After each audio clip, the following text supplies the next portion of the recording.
kufikia malengo ya dira 2050 ambapo utekelezaji wake unategemea uwepo wa utawala bora na usimamizi madhubuti wa rasilimali za taifa. Lakini 5, mafunzo haya yatawasaidia viongozi na watendaji kuwashirikisha wananchi katika kupanga, kuamua, kusimamia na kutekeleza mipango mbalimbali ya maendeleo.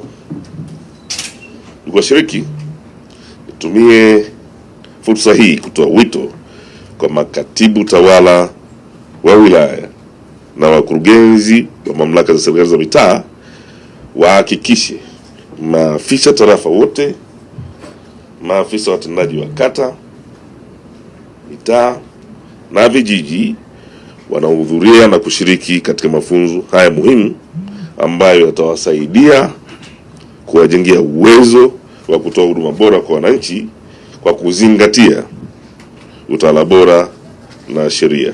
Hivi vitatu huwa vinafanikiwa sana kwenye training yoyote. Transfer of skills huwa ni excellent, transfer of knowledge huwa ni excellent, sharing of experiences huwa ni excellent. Problem huwa ni kwenye attitude ile ya mwisho. Mitazamo. So ushafundishwa, ushaelewa, unachukua jioni kufanyia kazi au unabaki na business as usual.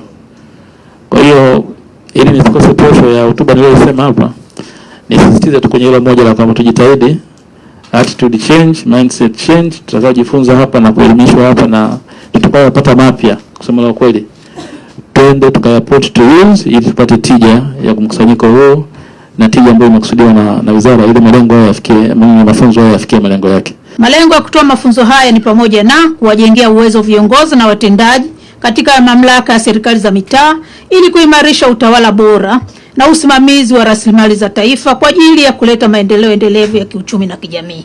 Lakini kukuza, kuimarisha uzalendo miongoni mwa viongozi na watumishi wa umma, kufikia malengo ya dira 2050 ambao utekelezaji wake unategemea uwepo wa utawala bora nchini.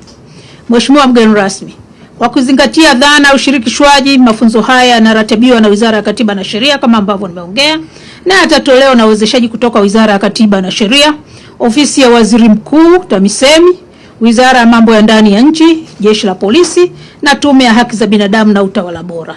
Hivyo basi niwasihi kushiriki kikamilifu katika mafunzo haya kwa maslahi mapana ya taifa letu.